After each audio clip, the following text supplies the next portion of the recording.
നമസ്കാരം ഷെരീഫ്. മറ്റൊരു ബിസിനസ് വിശേഷത്തിലേക്ക് നിങ്ങൾക്ക് സ്വാഗതം. പുതുതായിട്ട് ആരംഭിക്കുന്ന ബിസിനസ്സുകളിൽ ഭൂരിഭാഗം എണ്ണവും ഒരു വർഷത്തിനുള്ളിൽ ഫിനാൻഷ്യൽ ക്രൈസിസിലേക്ക് പോകുന്നത് ഇന്ന് സർവ്വസാധാരണമായിക്കൊണ്ടിരിക്കുകയാണ്. കാരണം ബിസിനസ് ആരംഭിക്കാൻ വളരെയധികം നമ്മൾ സന്തോഷത്തോടു കൂടി, വളരെ പ്രതീക്ഷയോടുകൂടി, വലിയ സ്വപ്നങ്ങൾ കണ്ടുകൊണ്ടൊക്കെയാണ് ബിസിനസ് ആരംഭിക്കുന്നത്. പക്ഷേ ഒരു വർഷം ഈ ബിസിനസ് എത്തുമ്പോഴേക്ക് ഇത് തുടങ്ങിയത് ഒരു തെറ്റായിപ്പോയി എന്ന് തോന്നുന്ന രൂപത്തിലേക്കുള്ള മാനസികാവസ്ഥ പല ബിസിനസ്സുകാരിലും ഉണ്ടാകുന്നുണ്ട്. ഞങ്ങൾ കൺസൾട്ടിങ് കൊടുക്കുന്ന ബിസിനസ്സുകളിൽ ഭൂരിഭാഗം എണ്ണം എന്ന് തന്നെ പറയാം, ഇത്തരത്തിലുള്ള ഒരു വർഷത്തിനുള്ളിൽ ഫിനാൻഷ്യൽ ക്രൈസിസിലേക്ക് വന്ന ബിസിനസ്സുകളാണ് ഭൂരിഭാഗവും. എന്താണ് ബിസിനസ്സുകൾക്ക് ഇത്തരത്തിലുള്ള ക്രൈസിസുകൾ വരാൻ കാരണം? ഈ ബിസിനസ്സുകളൊക്കെ ആരംഭിച്ചിരിക്കുന്നത് ഒരു വ്യക്തിയുടെ ഒരു ബിസിനസ് കോൺസെപ്റ്റിൽ നിന്നുകൊണ്ടാണ്. അത് അദ്ദേഹത്തിൻ്റെ മനസ്സിൽ തോന്നിയ ഒരു ബിസിനസ് ആശയം, ആ ആശയത്തെ ഒരു ബിസിനസ്സായിട്ട് അങ്ങ് മാറ്റുകയാണ്. ഒന്നുകിൽ അദ്ദേഹത്തിൻ്റെ ഒരു ജീവിതമാർഗം കണ്ടെത്താൻ വേണ്ടിയിട്ട് ഒരു വരുമാന മാർഗമായിട്ട് മാത്രമാണ് ഈ ബിസിനസ്സിനെ കണ്ടിട്ടുള്ളത്. അപ്പോൾ അയാളുടെ കയ്യിൽ ഒരു ഭക്ഷണം ഉണ്ടാക്കാനുള്ള ഒരു കഴിവുണ്ടെങ്കിൽ അദ്ദേഹം ഒരു ചെറിയ റെസ്റ്റോറൻറ്റ് തുടങ്ങും, ഇല്ലേ? ഒരു ജീവനക്കാരെയൊക്കെ കണ്ടെത്തി ഒരു റെസ്റ്റോറൻറ്റ് തുടങ്ങും. അതേപോലെ അല്ല എങ്കിൽ മറ്റെന്തെങ്കിലും കഴിവുകൾ, ടെക്സ്റ്റൈൽ മേഖലയിൽ ഒരു എക്സ്പീരിയൻസ് ഉള്ള ഒരു വ്യക്തിയാണെങ്കിൽ അദ്ദേഹം പോയിട്ട് ഒരു ടെക്സ്റ്റൈൽ അങ്ങ് ആരംഭിക്കും. നമ്മൾ ഏതൊരു ബിസിനസ് തുടങ്ങുമ്പോഴും അതിൻ്റെ പ്രധാന ഉദ്ദേശം എന്താണ്? നമുക്ക് പണം ഉണ്ടാക്കുക എന്നുള്ളതാണോ നിങ്ങൾ പ്രധാനമായിട്ട് ഉദ്ദേശിക്കുന്ന ഒരു ബിസിനസ് ആരംഭിക്കുമ്പോൾ? നിങ്ങൾക്ക് പണം ഉണ്ടാവണമെങ്കിൽ ചില കാര്യങ്ങൾ അതിന് മുമ്പ് നടക്കണം. അതിന് പ്രധാന കാരണമായിട്ട് വരുമ്പോൾ മാത്രമാണ് നിങ്ങൾക്ക് പണം ഉണ്ടാവുകയുള്ളൂ. എന്താണ് ആ കാരണം? നിങ്ങൾ ആരംഭിക്കാൻ പോകുന്ന ബിസിനസ് നിങ്ങൾ ഉദ്ദേശിക്കുന്ന കസ്റ്റമറുടെ എന്തെങ്കിലും ഒരു പെയിൻ പോയിന്റുകളെ പരിഹരിക്കുന്നതായിരിക്കണം. ഇപ്പം നമ്മൾ ആദ്യം പറഞ്ഞ രൂപത്തിൽ ഒരാൾക്ക് ഭക്ഷണം ഉണ്ടാക്കാൻ അറിയാം, അദ്ദേഹം പോയിട്ട് ഒരു റെസ്റ്റോറൻ്റ് അങ്ങ് ആരംഭിക്കുന്നു. അവിടെ ഒരു വിപണിയിലുള്ള ഒരു പഠനമൊന്നും അദ്ദേഹം നടത്തുന്നില്ല. അവിടെ ആ ഒരു നാട്ടിൽ ആ റെസ്റ്റോറൻ്റ് ആവശ്യമുണ്ടോ എന്നുള്ളതിനെപ്പറ്റി അദ്ദേഹം ചിന്തിക്കുന്നില്ല. എന്തുകൊണ്ട് ഞാൻ ഇവിടെ ഈ റെസ്റ്റോറൻറ്റ് ആരംഭിക്കണം എന്നുള്ള ഒരു ചോദ്യത്തിന് ഉത്തരം അദ്ദേഹത്തിനില്ല. അദ്ദേഹത്തിന് ഒരു ചോദ്യം മാത്രമേ ഉള്ളൂ, ഒരു ഉത്തരം മാത്രമേ ഉള്ളൂ: എനിക്ക് പണം ഉണ്ടാക്കണം, അല്ലെങ്കിൽ എനിക്ക് എൻ്റെ ജീവിതമാർഗം കണ്ടെത്തണം, അതിന് പണം ഉണ്ടാവണം. അതിനുവേണ്ടി അദ്ദേഹം കണ്ടെത്തിയ ഒരു മാർഗം മാത്രമായിട്ട് ആ ബിസിനസ് അങ്ങ് ആരംഭിക്കുക.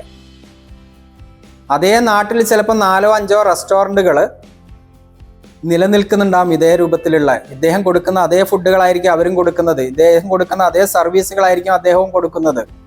ഒരു വ്യത്യസ്തതയും ഉണ്ടാവില്ല ആ ബിസിനസ്സിൽ. ഇവിടെ ഒരു കോപ്പി പേസ്റ്റ് ബിസിനസ് കൂടി വന്നിരിക്കുന്നു.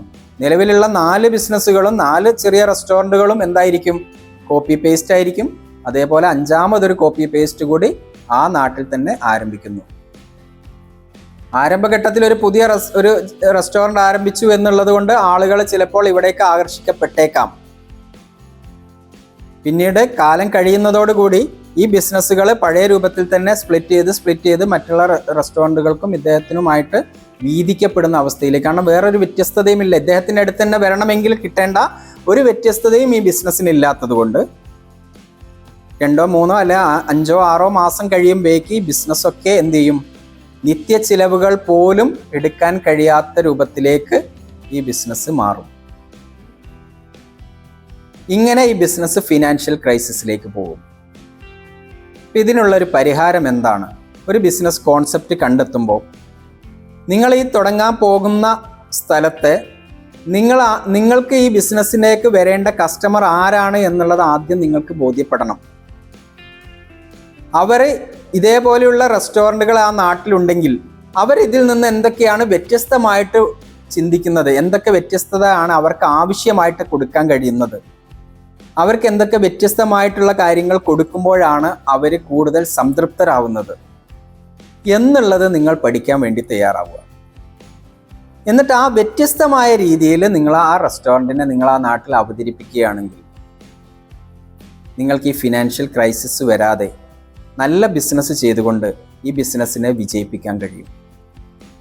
അപ്പോൾ ഡിഫറൻസിയേഷൻ, നമ്മൾ നിലവിലുള്ള ഒരു ബിസിനസ്സിൽ നിന്ന് എന്ത് വ്യത്യസ്തത നമ്മളുടെ ബിസിനസ്സിലുണ്ടോ ആ വ്യത്യസ്തത ആഗ്രഹിക്കുന്ന ആവശ്യമുള്ള കസ്റ്റമേഴ്സ് ആയിരിക്കും നമ്മളിലേക്ക് വരുന്നത്. അപ്പോൾ നമുക്ക് അവിടെ വിജയത്തിനുള്ള സാധ്യത വർദ്ധിക്കുന്നുണ്ട്. ഒരു വ്യത്യസ്തതയും ഇല്ലാതെ നമ്മൾ നിലനിൽക്കുന്നതും വ്യത്യസ്തമായിട്ട് നമ്മൾ അവതരിപ്പിക്കപ്പെടുന്നതും നമ്മളുടെ ബിസിനസ്സിന് സാധ്യത വർദ്ധിപ്പിക്കും.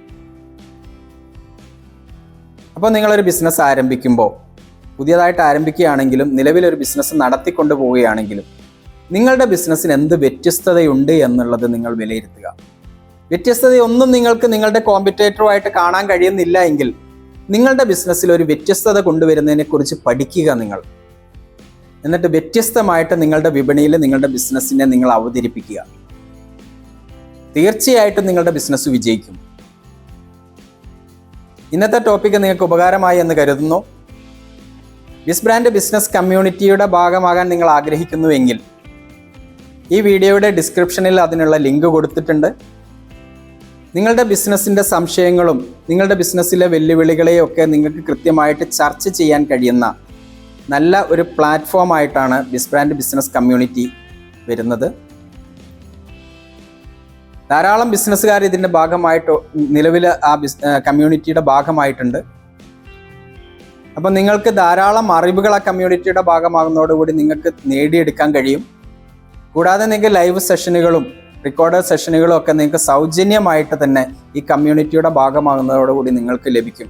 കൂടാതെ നിങ്ങൾക്ക് പേഴ്സണലായിട്ടുള്ള നിങ്ങളുടെ കാര്യങ്ങളെ കൃത്യമായിട്ട് വിദഗ്ധരുമായിട്ട് ചർച്ച ചെയ്യാനുള്ള അവസരങ്ങൾ നിങ്ങൾക്ക് ഈ കമ്മ്യൂണിറ്റിയുടെ ഭാഗമാകുന്നതോടുകൂടി നിങ്ങൾക്ക് ലഭിക്കുന്നുണ്ട്.